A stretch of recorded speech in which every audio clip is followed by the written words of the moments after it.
মধ্যপ্রাচ্যের ইরানের হামলার নিন্দা জানিয়েছে বাংলাদেশ।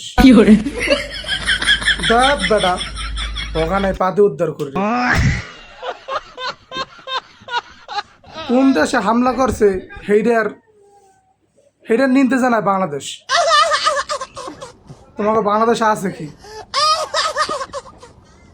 অপর দেশে কোনো যদি মিসাইল মারে, ক্ষেপণাস্ত্র মারে, তোমাকে বাংলাদেশে কি দিয়ে ফিরেবা? তোমরা আসো কোন দেশে কি করলে এটা নিন্দা জানাও। তোমরা পারবা কি ওদের নিন্দা জানাইতে? তীব্র নিন্দা জানাবা। আর তোমাকে কিছু নাই, তোমরা পারবে হতো নিন্দা জানাইতে।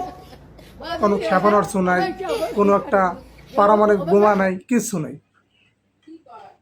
এ দেশ শাসন হয়েছে 50 বছর। এই 50 বছরে আমরা জাতীয় পার্টি দেখছি, আওয়ামী লীগ দেখছি, বিএনপি দেখছি, সব দল দেখছি।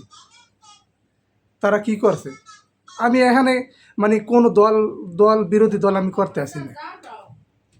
তারা একটা মানে পারমাণবিক নাই, বাংলাদেশে একটা ক্ষেপণাস্ত্র নাই, ভালো একটা যুদ্ধ বিমান নাই।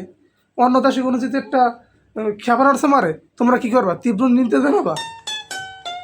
তীব্র নিন্দা জানাইলে হইব না। ওইটারে প্রতিরক্ষা মানে ওইটারে আকাশে ওইটারে মানে ঠেকাইতে হইলে বাংলাদেশে একটা তোমার ওদের বিরুদ্ধে মানে একটা ক্ষেপণাস্ত্র লাগবে, বা একটা ভালো মানের একটা প্রযুক্তি মানের একটা লাগবে। তোমরা করো কি আছে? নিন্দা জানাও। নিন্দা জানাইলেও চলবে না বাংলাদেশ।